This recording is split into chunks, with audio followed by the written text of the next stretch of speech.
Hey friends, this is Bobby Shanks, author of the soon-to-be released book, Undateable.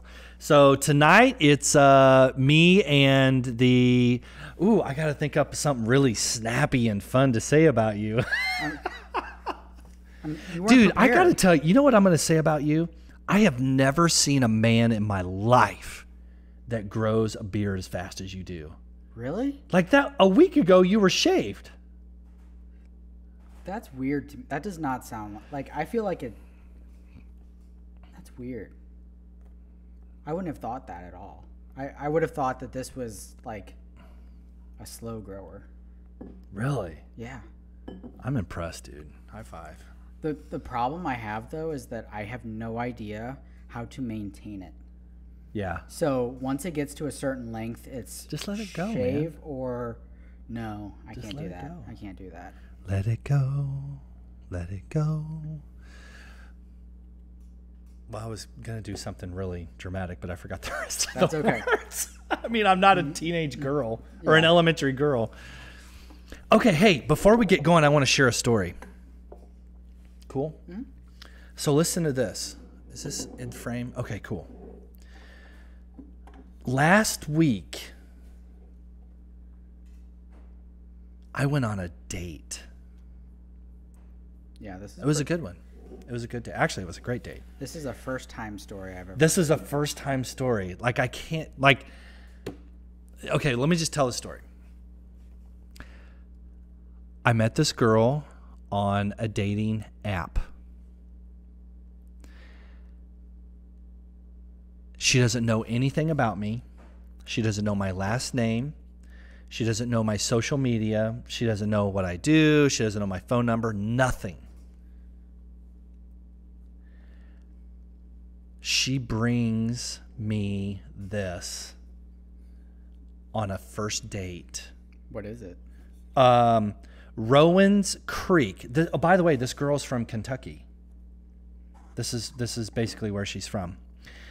And Rowan's Creek straight Kentucky bourbon whiskey from Bardstown, Kentucky, which is, cheers, what we're drinking tonight, or what I'm drinking anyways. Yeah. And she brings it to me as a gift. You don't know what I've got in this. Yeah, I know. We'll find out. So, like, I'm not a gift guy. That's not my love language at all. Like, not. In fact, it's out of the 5 love languages, it's number 5. Yeah. It's at the rock bottom. But because it was so this is a first date. Yeah, that's unexpected. Oh. It's honestly, it's like that is downright How cool is that? That is a coin toss. That could have gone 2 different ways. Like you could have been creeped out by that. And you could have also been what you are now, which is you're like, holy crap, this is amazing. This is the greatest thing that's ever. It was pretty amazing. It's either that was 100% like hit the nail on the head, or that was absolutely going. It was 110%. It was going to fail. Yeah. Or the other way. Yeah. Like, there's no 2 ways about it. Yeah. Totally agree. 100%. How was it? Where was the date? How was it? It was, well, I don't want to give away details because that's intellectual property, and I'm weird about IP. But it was a great date. It was great. Definitely a do-over. Very cool. So, instead of requested or rejected, we're going to do a couple, we're just going to get a couple. What? No requested or rejected? Well, I reject that there's no requested or rejected. We can do a couple. No, let's kick it up. These are kind of a fun let's do something fresh. Get to know you question. So the first question is, okay, if you could be sponsored by one brand or company in the world. Now, this is not $100 million Nike contract, so you're not making any money off of this. Yeah. But you have to rep their brand for the rest of your life. So you got to wear their apparel, or you have to drive. If it's a car company, you have to drive their car. Yeah. I'm listening. Okay. But you Here, look at the eagle on the back. Hold on. Pretty cool, right? Yeah. All right. So, you can, but you're not getting paid to represent them in any way. No, I got you. So, Okay. I'm. Daddy's not getting paid. So, what is your?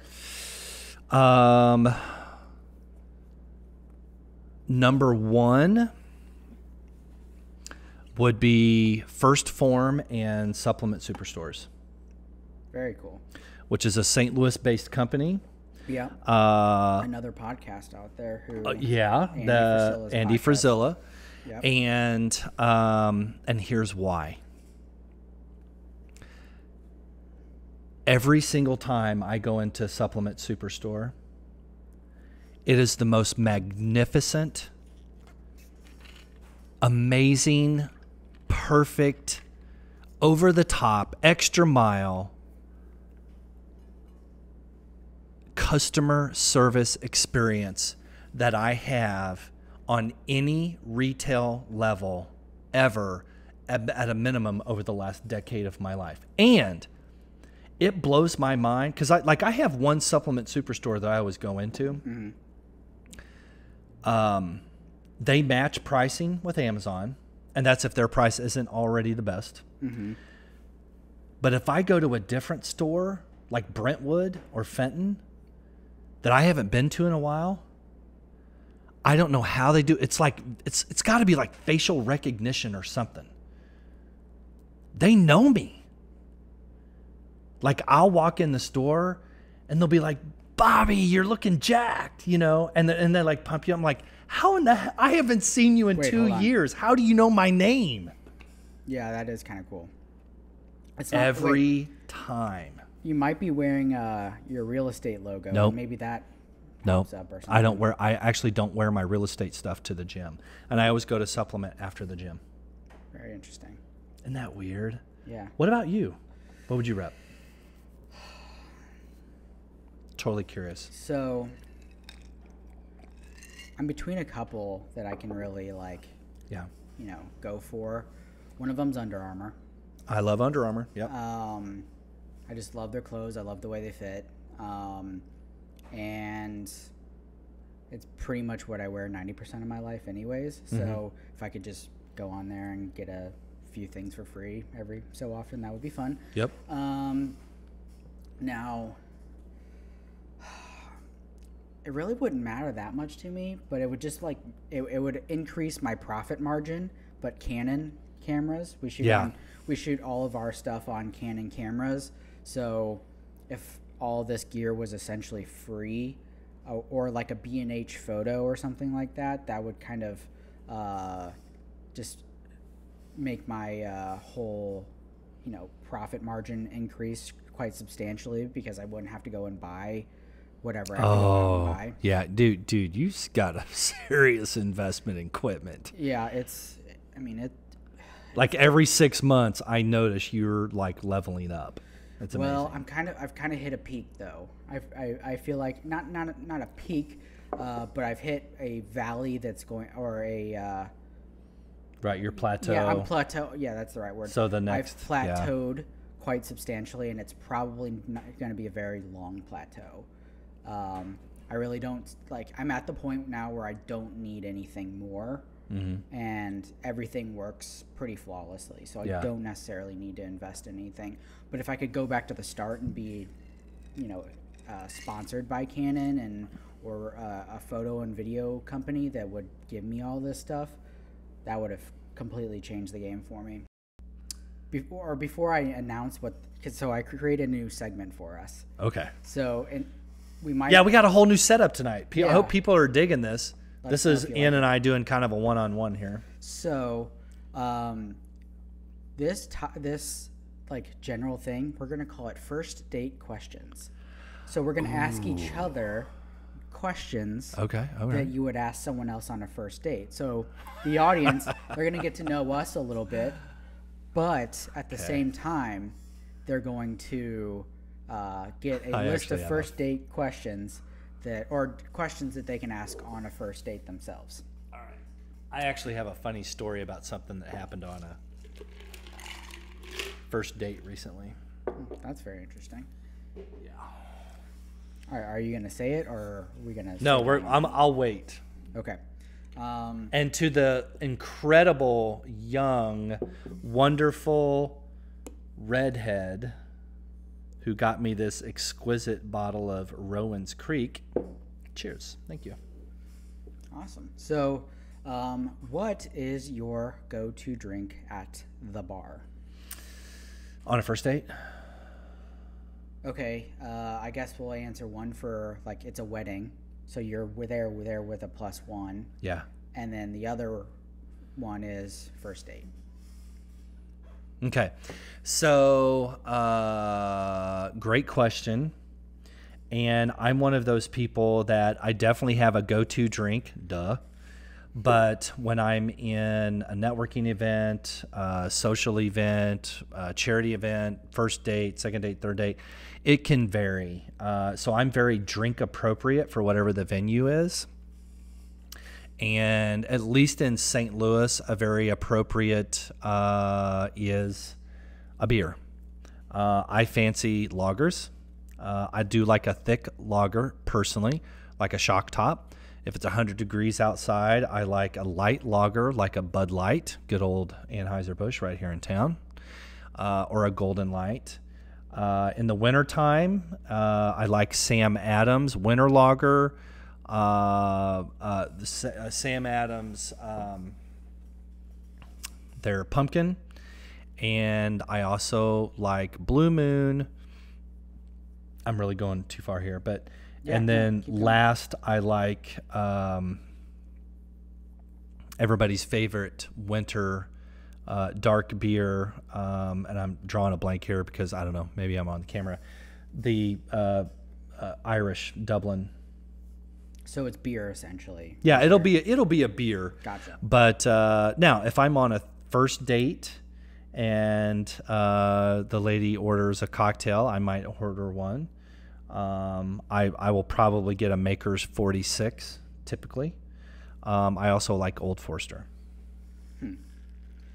Otherwise, it's So, just a beer. I haven't been on a first date in 8 years. So, but my answer is, if I were going on a first date, it would be, I would not order anything alcohol wise. That's just not my thing. But you know my drink, whiskey sour. Yeah. I honestly, I had it at a wedding one day, and I'm like, okay, this is something I can actually tolerate and not like. I'm not a big drinker in general. Like, I don't enjoy the act of drinking. Like, it doesn't do anything for me beyond, like, I might as well be drinking water. It's the same Sensation. It creates the exact same feeling in my body. The drinking, the alcohol, none of it actually is any different. So I'm just drink water anyways because it's way better for you. I will drink water while I'm, having supper or appetizers or a drink. Yeah. Yeah. But if I'm going to go to a wedding, I'm going to order one of those or probably just drink water. On to your favorite segment, requested or rejected. Requested or rejected. Alrighty. So, hey, by the way, real quick. Yeah. Speaking of rejected, I can't believe I'm actually going to say this. I was rejected for a date. so you offered to take someone on a date and they said no? Correct. When was the last time before that you were rejected? Never. First time for everything. It was polite, and there was a reason.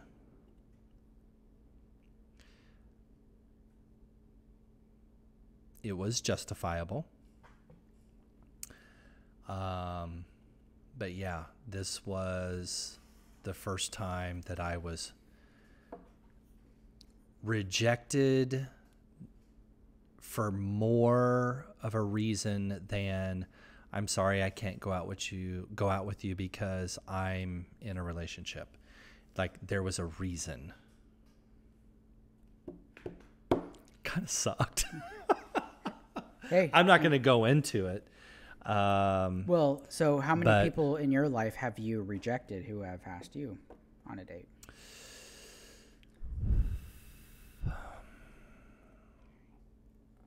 A few. So let me just ask in general, what is the difference in like how do you feel when you reject someone else versus how you be rejected? I hate rejecting people because I'm a yes man. I want to make people happy. I'm a pleaser. Like, I know that's weird coming from like a dude like me. Mm-hmm. But I like happiness. I like to bring happiness. I like to make people happy. And yeah, I'm a pleaser. So when I even hate using the word rejection. Mm-hmm. But yeah, I've rejected. And I hate it. So you hate both sides of it. It's not as... That's interesting. But I definitely was humbled. I think, okay, real quick, I think you guys should comment. Like, how do you feel? Like, do you feel... People should comment on this. Because some people, like, they feel good about themselves rejecting someone else. They're like, oh, I'm too... I don't. Like... Not me. It kind of... It feeds their ego, or it makes them... It doesn't feed my ego. So...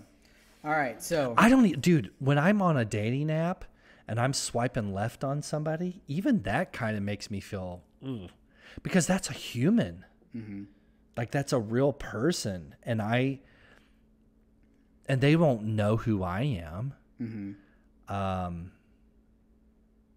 But it still feels icky. Okay. So yeah, requested or rejected. Let's do this. So.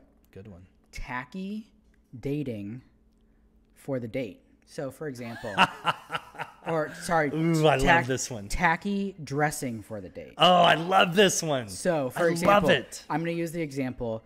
Let's say you say, hey, I want to take you to a baseball game.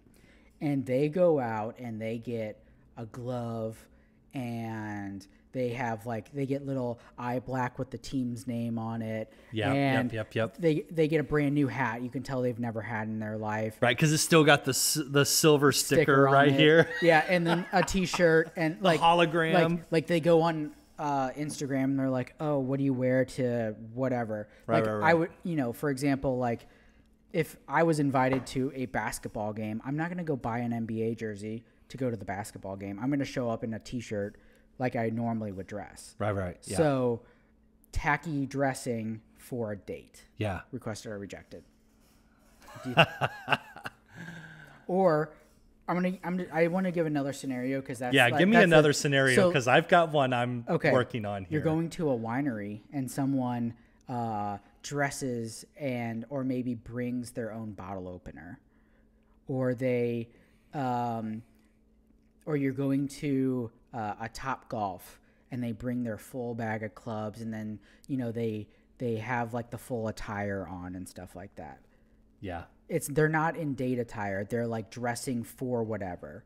Now there's active ones like one of my favorite dates that I'm still trying to set up. I want to do a rock climbing date. Ooh, nice. Do that. Absolutely. I've been trying to set this up for years, but anyways, but like, of course, you're gonna want to dress in like athletic clothes or sure, yeah. But we're talking like you can tell it's tacky and cheesy, and you can tell it's kind of. Side note, I think rock climbing is an exceptional date night. Oh yeah, there's for people who are dating other people who are more in the fitness category. Yes. So sort of a clarifier. Okay, there. Go ahead. Requested or rejected? Totally requested. I would be a rejected. Oh, wait a minute. Hold on. Tacky? Yeah. Rejected. Yeah. Yeah. Because I've had, I almost said. Okay, well, you know what? I'm going to say it. I have had many experiences of going on a date, usually first dates, where the person that I was meeting for the date was not correctly attired for the location or forum. Mm-hmm. Disaster. I could give one specific example, but I'm going to hold it because it's actually in my book. I'm a rejected because I hate when people try too hard. Or you can tell that they're trying too hard. Because it just... I don't mind that. I don't mind someone who tries too hard. I do. It gives me a like... Because I see the other side. I see your side where it's just like, they're really trying on this date. Like, they're really like... But I'm in the category that says... Nobody cares that much, so it feels like overkill to me. Okay, so here's the deal. From my perspective, Okay. I have so many, open parentheses, too many, close parentheses. I'm going to nerd out here. Experiences of going on dates with women who frankly didn't try enough. And here's the thing, like I like a super down to earth girl. Like I live in the Midwest. Like I'm pretty easy. You know, a little makeup, a little hairspray, you know. Easy, yeah. You know. I'm not looking for a Barbie. Yeah. But my gosh, I've been on some It's actually, I would actually say it's common. So for me to go on a date with a girl who actually tries too hard would be refreshing, quite frankly. Whether it's with her hair, nails, makeup, vocabulary, her clothes, like that would be amazing, quite frankly. So let's like that's a requested. Let's actually give kind of some constructive feedback to women. So if you're going on a date with someone like me, what I mean by too much is, for example, I'm a very understated human being. So like I don't show off. Like I'm not going to like positive things in life are like, they're very understated. Like I'm not going to, like, for example, I just got engaged. I didn't tell anyone that I just saw, like, you know what I mean? Like until they asked. That is true about you. I will not walk. It's not like that doesn't do anything. You're not a trumpet. Yes. I'm a drummer in the back and I set the pace. Right. That is totally you. And the pace doesn't change, you know? So, whether I'm, on the top of a mountain or I'm in the lowest valley, I attempt to squish that and keep, I don't let my highs get too high and my lows get too low. So if you're going on a date with someone like me who you can kind of tell is more in the understated category, I think you should dress obviously to the date. So if we're doing something athletic, obviously wear something more that's going to be comfortable for that. But don't make it seem like you went out and got it today. So does that make sense? It does, and I've done it. So like I've actually done that. So I'm not the type that like if you don't already have a baseball T-shirt to go to the game with me or whatever, don't go and buy one. Just wear the color of the team, but in a shirt you already have. That's the type of thing. Like just be to me, that's like, oh, you're just being authentic. Like I wasn't a fan of this team. I wasn't, I wasn't watching the games before this. Like I'm literally just going because you invited me. Now all of a sudden you have to act like a fan. You have to act like, whatever. Like just tell me like, yeah, I'm not a big baseball person, but I'd love to go. I think it sounds fun. We can have a great conversation. Like, that's cool. That's more down to earth and cool to me. Like, don't show up like, you know, got the foam finger and, you know what I mean? I'd be like, because foam finger, you know, because you know what I mean? Like, does that make sense? No, I totally get it. So, and then you give advice for someone going on a date with someone like you. Oh, how should they dress? Yeah. Happy. So happy to give that advice.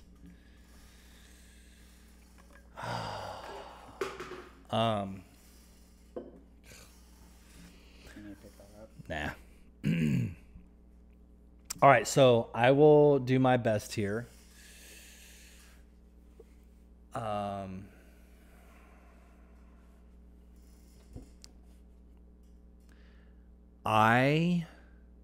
Okay, so here's the deal. I grew up in the country. Mm-hmm.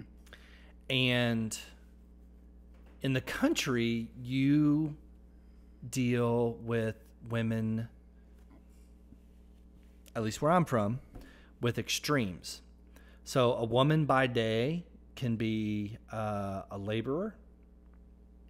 Like, a woman can be a carpenter. She can be, she can rake cement, whatever. Mm-hmm. She could be a school teacher, or doctor, whatever. But by and large, these are country girls, and during the day, they are not hair, nails, and makeup. They're ponytails, no makeup, and chipped fingernails. Yeah. And they drive trucks. Yeah. Okay. But also, so excited to say this, where I'm from, by night, these same women show up in, you know, plaid shirts like this with, you know, tied up in front, and they've got pigtails and curls and bright red lipstick, and their nails are painted, and it could be a barn swing. Mm-hmm. You've probably never even heard the term barn swing, have Nope. you? All right, so if you're watching this, Google barn swing. Okay. It could be a barn swing party with live music or a DJ. It could be a gravel road party.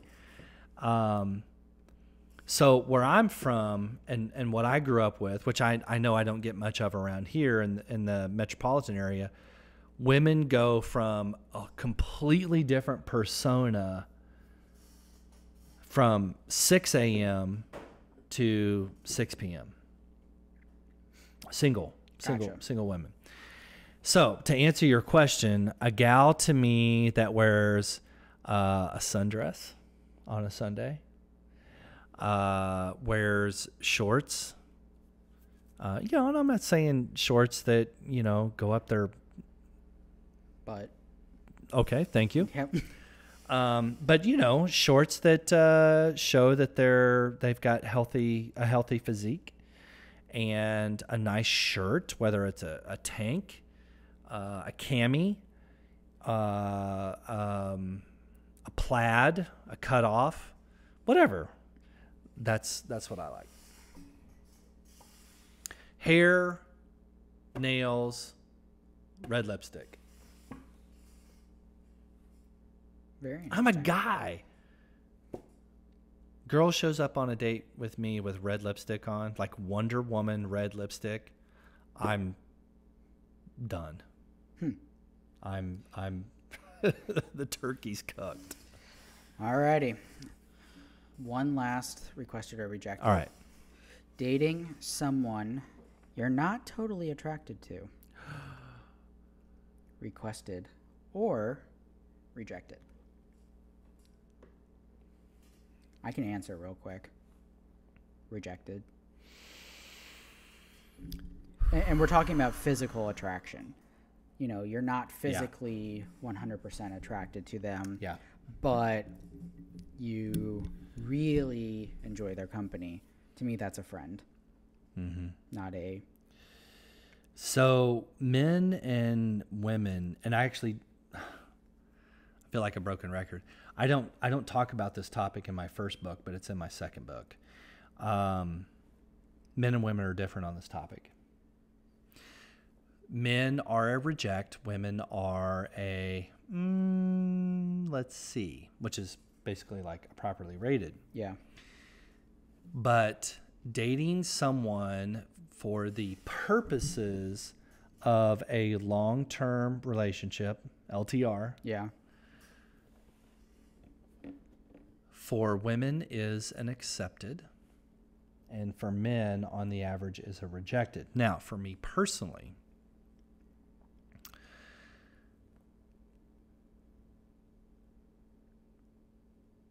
I am an accepted short term. Because sometimes I just need to date somebody who can see me. Yeah. Okay.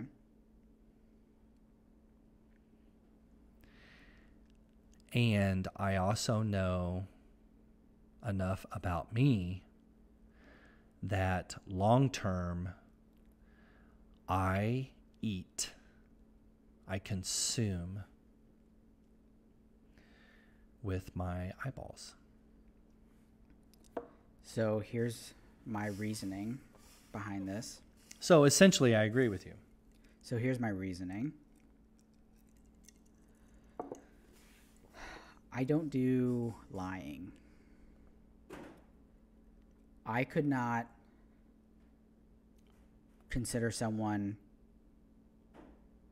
like, I couldn't say you are the most beautiful person in the entire world to me. I could not say that to someone's face without actually meaning it. Yeah.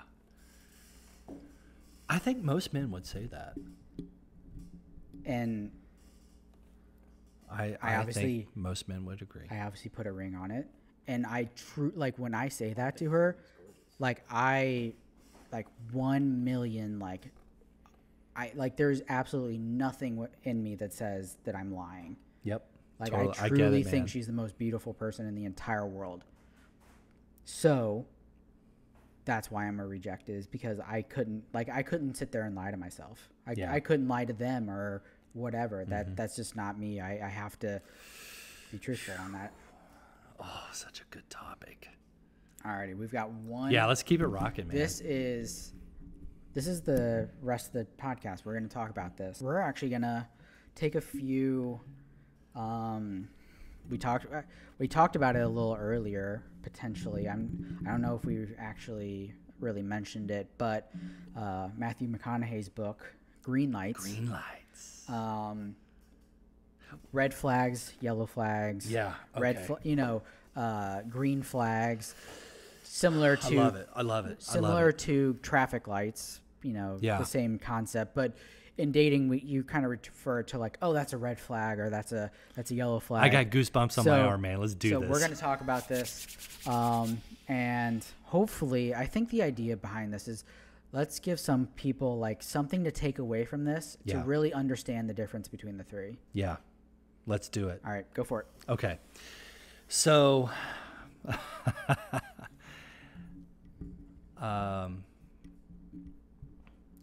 I'm one of those people where when I finish something, to me, finished is like 80%. Mm-hmm. It's done. Not 100%, 80%. It's done. And after I reach the 80%, I'm on to the next thing. And I'm just going to trust and hope and genuinely pray and have faith that the people that depend upon me and that I depend upon are going to help me get that last 20%. People like you, man. Mm-hmm. Just people that I need. I had already started my second book months ago. Mm-hmm. I wasn't even done with my first. But in my second book, I talk about red light, green light, yellow light, or red flag. Yeah. which is most commonly referred to. Sorry, I know Matthew McConaughey is listening to our podcast right now, but I know. We're not. Hey, Matthew, what's up? Yeah, we're not ripping you off. But Let's get high. We're gonna use the term red flag, yellow flag, and green flag. Red flag. Okay, so a green flag, or as Matthew says in his book. By the way, I've got a history with Matthew McConaughey that's never come out before, because he did something 15 years ago that impacted my life. 15 years ago that nobody knows about, and I'm not going to go into it now. But I've kind of got this a little affinity thing with Matthew McConaughey where I've followed him. Gotcha. And now he's published his first book. It's magnificent. No offense to your book, but in my opinion, book of the year. It is book of the year. It's book of the year. No one can top it. I'm sorry. Nobody. Oprah needs to... Oh, you know what? Do you know who interviewed him recently? No. Rachel Hollis. Oh, very cool. And it was great.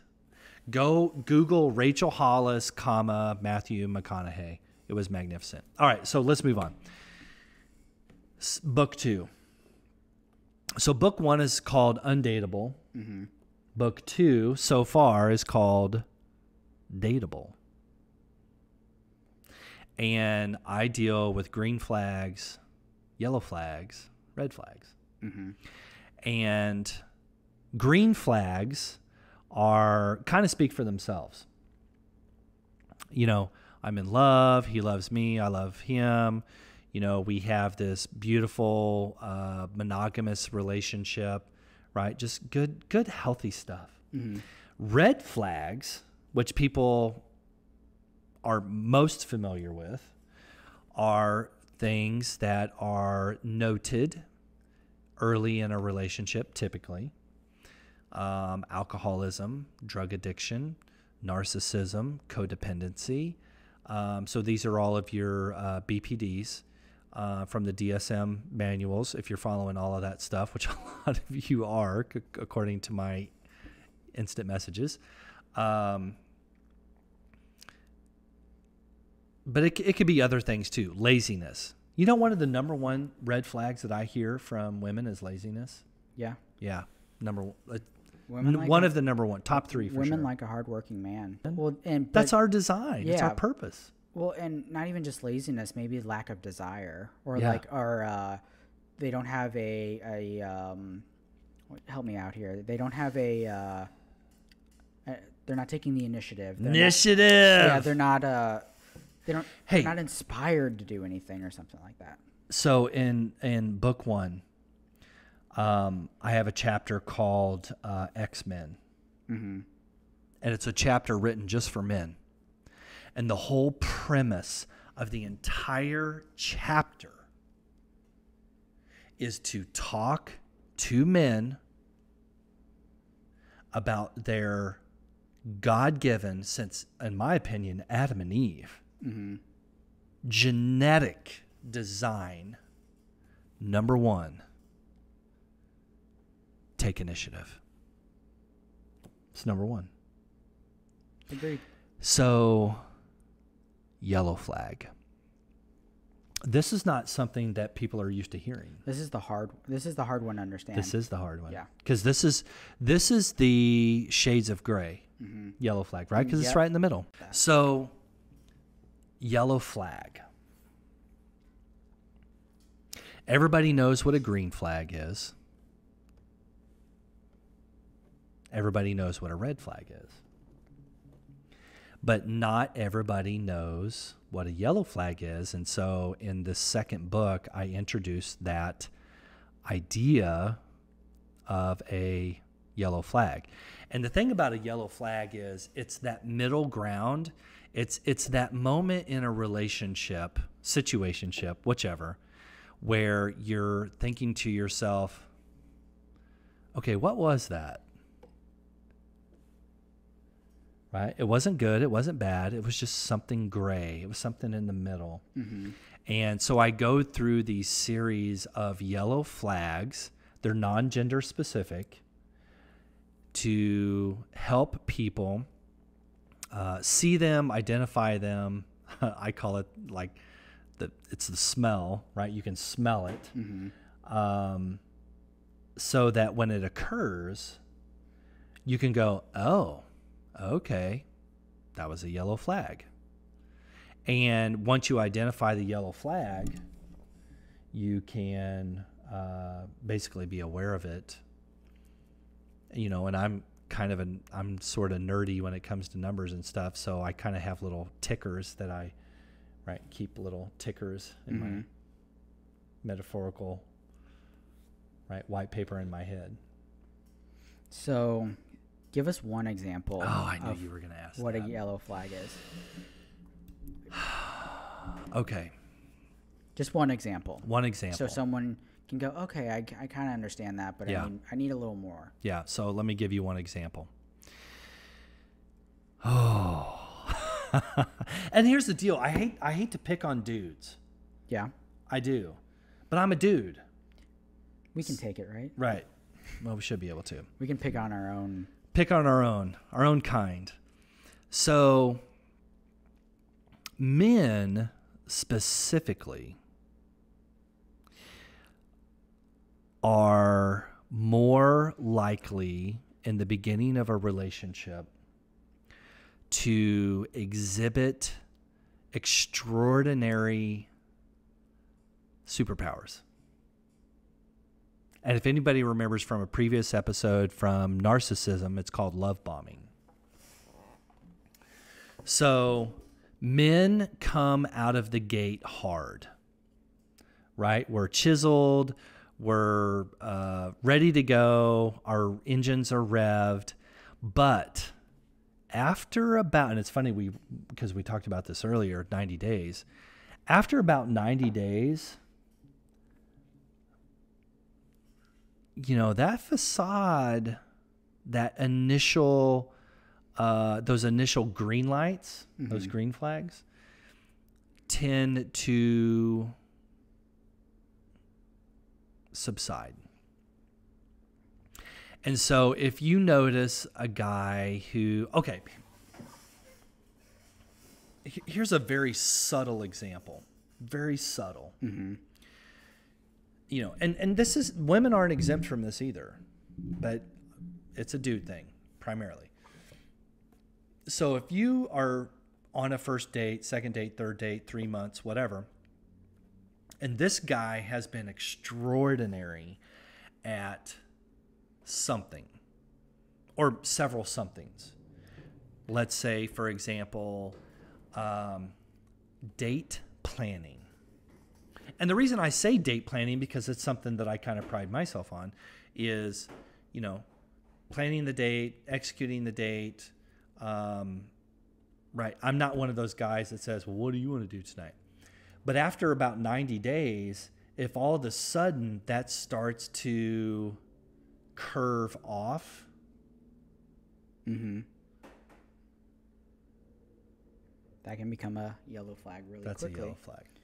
Or maybe they're a really good listener and they had a really freaking bad day and they can't sit there and listen to your crap for a day. That could be a yellow flag, in my opinion. Indeed. It's one of those things where that could be like the most attractive thing about this person to you, and then one day their 100% attention drops down to 40%, and that could be a yellow flag. Yeah. So it is not in a man's genetic code on the average to be an empath. Which means if you have, I'm going to feel a little dirty when I say this, but I have to say it because it's on the average, right? No absolutes here. On the average, it's true. A man who is a phenomenal listener. Like, so for the first 30 days, you're dating this guy. Let's say in the first 30 days, you're dating this guy 2, 4, 6, for 10 hours. So that's 2 hours, right, per week. Plus a little extra. And you think as a woman that he is the greatest listener ever. Yeah. Give it a minute. There's also some thing in here Just give about it a minute. expectations. Sorry, go ahead. No. Okay. Yeah. Expectations. Go there. Oh, I'm just saying sometimes you have to understand that people are human and that True. human. So Good days, bad days, really days, really Yeah. good days. Yeah. There's a ton of outside variables that, they might have been, they might have gotten promoted on the day of your first date and they didn't mention it. So they're obviously in this amazing mood.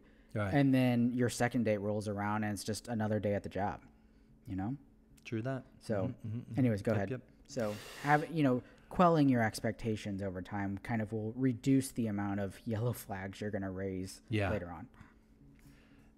So true. Quelling. You kind of have Quelling to, your you have to expectations. put a damper on it because, I mean. No. Not damper. Quelling. Okay. Yeah, well, I like that. But you have to Be reasonable. Yeah, you just be reasonable. Like, yeah, this guy is a great listener and knows everything about you and stuff like that. But at some point, the human in him is going to show up. True that. His life is going to impact him somehow.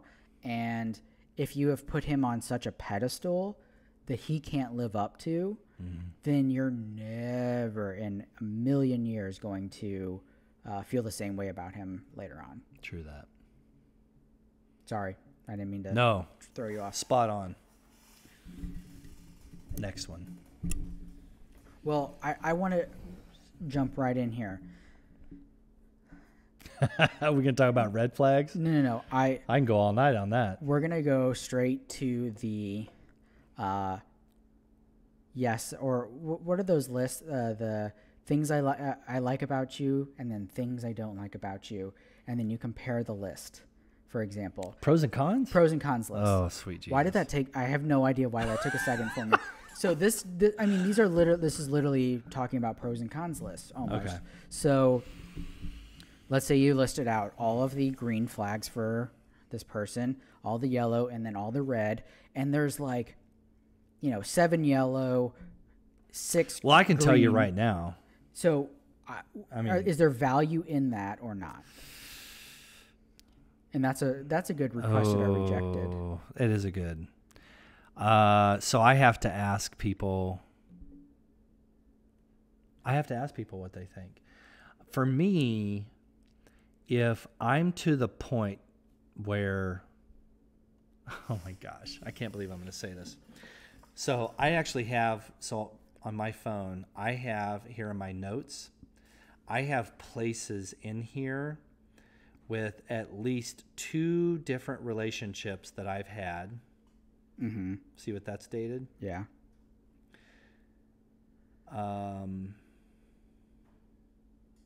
There's one more here.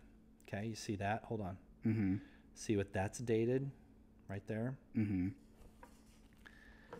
If you're to the point where you actually have to write down Your pros and cons list, red flag. it's over. Yeah, it's at that over. point. Yeah, their relationship has an expiration date. So, okay, that's the end, and that's where that comes. I mean, I'm sorry, but just like love languages, you're filling up the glass every time, or whatever, that you do their love language or whatever. You're you're filling them up. You're naturally, while you're dating someone, whether you like it or not, you are creating a pros and cons list. Agreed. Subconsciously, not directly, not by choice. You're not actively doing it. There might be some crazy people out there that actively do it, and they maybe journal it or something when they go home. There's probably a few people out there. Journaling is different from creating a specific list. Yeah. But yeah. But what I'm saying Agreed. is, some people are going to actively do it, and whether that's weird or not, I don't know. But there's definitely a group of people out there that actively are participating in creating a pros and cons list as they're going on dates. Done it. However, I definitely think that you're naturally going to do that anyways, and subconsciously. Subconscious. Mm-hmm. So my question is, why do we do that? And then also, do we need to get out of that? You're not going to get out of it. Human nature. Would we be more successful without creating pros and cons lists and rather be more fluid in the way they do it? If you're at a point, right, so that's a line in the sand, right? People have a line in the sand. 50% of our marriages end in divorce. That's because people have an ongoing pros and cons list, and at some point, as you said, we draw a line in the sand. So if we remove that, and by the way, let me just say, I'm very pro-marriage. Yeah. My first marriage was almost 2 decades long, and she and I worked through it frankly, more times than we probably should have, but we did. Mm-hmm. But there is a point of no return, and you can't remove it. Okay, so there is a place where the cons are going to outweigh the pros in an unhealthy relationship, and it's going to be time to punt. So here's my point that I was trying to get to, because it's honestly intrigues me. So some people, let's say we see a 10-year relationship, okay? Mm-hmm. Over time, there's going to be several red flags that people have written on their list subconsciously. Some of those red flags should have an expiration date. And what I mean by that is, let's say there's a red flag. What do you mean by that? So there's a red flag of, I don't know, throw one out. Just give me one. That's a common red flag.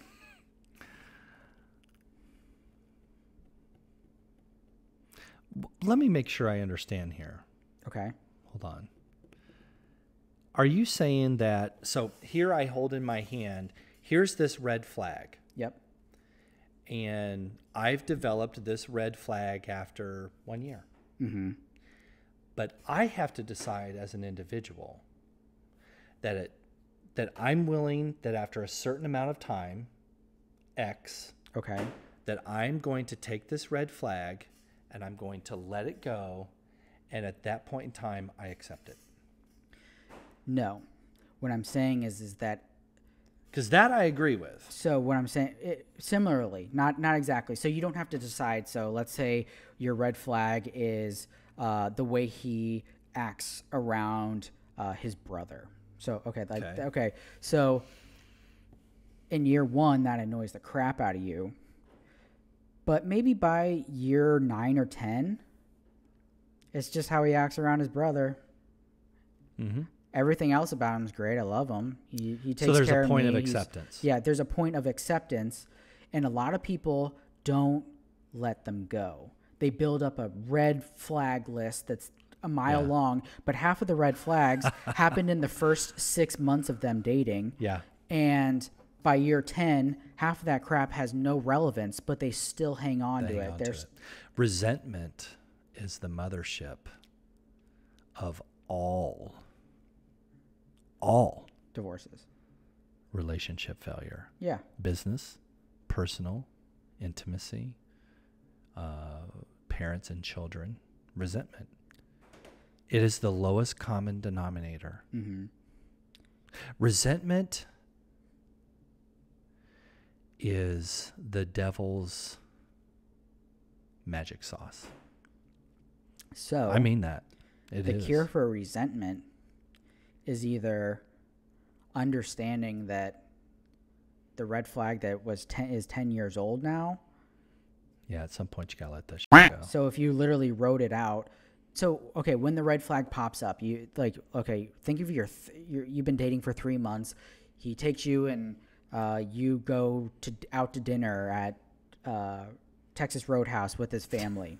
Okay? You go out, and so Texas Roadhouse. You're meeting the family, and then you see how he interacts with his brother.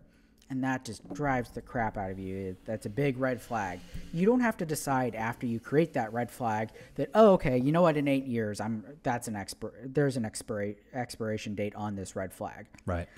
But when reflecting later on, when things feel sour in a relationship, you should be able to evaluate red flag here, here, here, and here.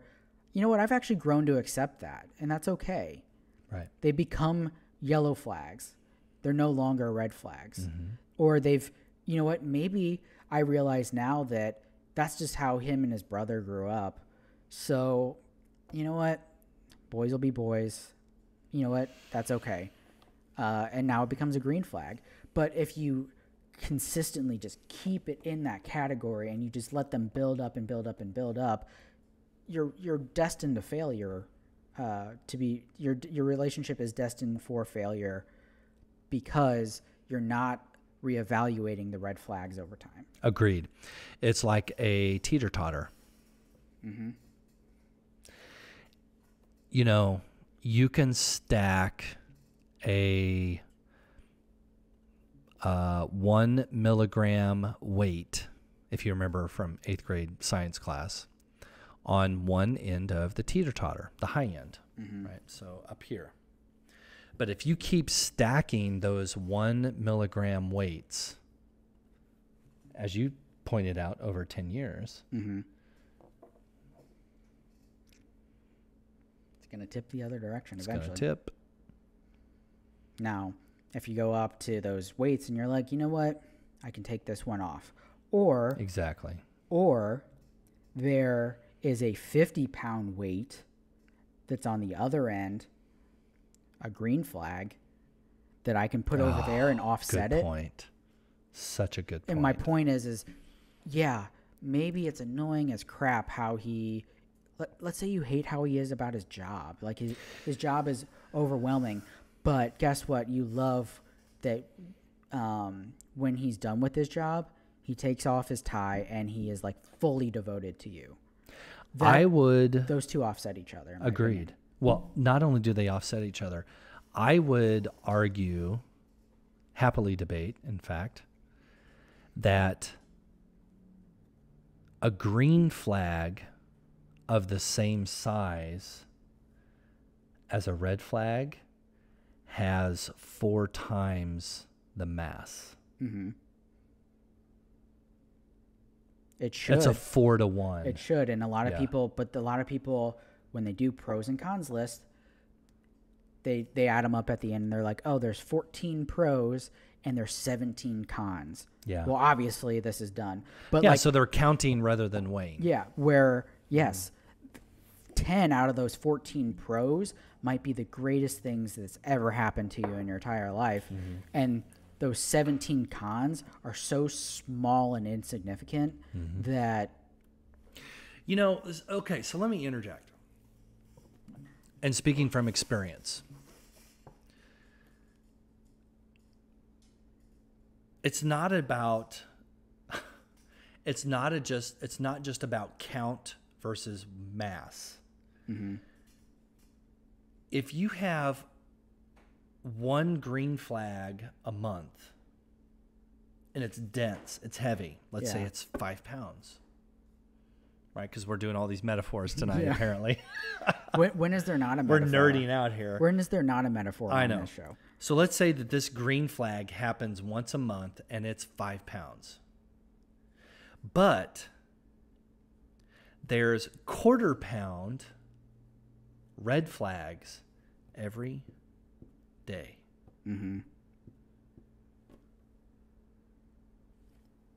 It's kind of like, do you want to be killed with a sword, or do you want to be killed with 1,000 needles or whatever? 1,000 needles. Yeah, it's true. Well, obviously the 1,000 needles hurts more. Yeah, because it's slower. Yeah. So my question, moving on slightly, why do we put so much weight on red flags and not enough on green flags?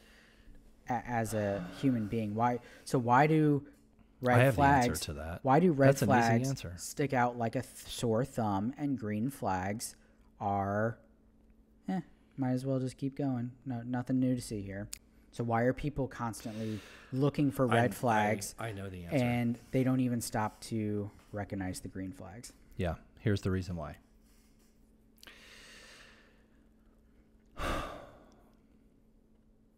I wish it was an easy answer. It's simple, but it's not easy. Mm-hmm. It depends on stage of life. So when you are younger, 20s, and you are full of vigor and life and passion and romance and the unknown and I don't know, just more pure, I think. It's easier to focus on and capitalize on, not just focus on mentally, but even capitalize on the green flag, the positive. Mm-hmm. But, I hate using the word but. And when you get older, so my age, 45, and you've got less tread on the tire, you've spent longer in the desert, you have belly crawled through the briar patch Mm-hmm. longer, you have more cynicism, more skepticism, more doubt, anger, resentment, and you're right. So think of it like a ship, right, in the water. So, younger in life, it leans more like this, right? Because no ship, stays steady. It leans and it's right back and forth. So when you're younger, it kind of tips more like this. And as you get older and you have more like just life experiences, marriage, divorce, multiple long-term relationships, friends with benefits, whatever, it kind of tips more like this. People understand what I'm saying. So it just depends on the stage of life. I'm not even going to say age. Stage, not age, stage. My last question before we end, is that an excuse? No. No. Okay. I hate you sometimes. So no. So here's my like for example. Damn it! So no. I don't want to answer that question. Well, my idea is that, like, for example, there's somebody gets an injury in their athletic career. I see where you're going. And they say, well, I haven't had time for, I'm an athlete, so I eat all great, I eat healthy all the time.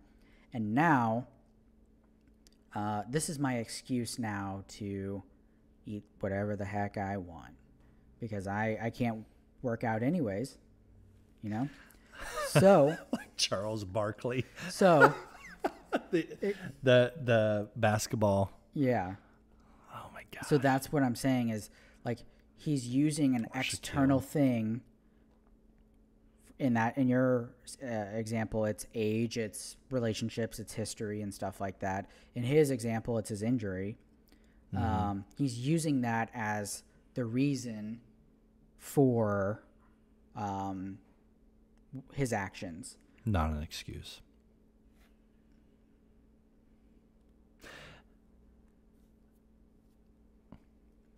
Because I actually agree with you. I think I agree Yeah. with you. It's not an excuse because over time you develop certain things. But I think it's worth noting and answering the question because some people will find an excuse or a reason, or they will they'll go searching for their crutch. And I think some people, they might have the crutch already, but sometimes you can choose to ignore it. Yeah. 100%. We're on the same page. And we're not going to crack this egg tonight. We're just going to open the carton and look at it. This is called relationship purgatory. I'm sure that's in one of your books. Indeed. I think that's a good place to Wrap call it it up. Call it quits. I love that we're on camera together. Boop. Awesome. All right. So there we go. Episode's over. Peace out.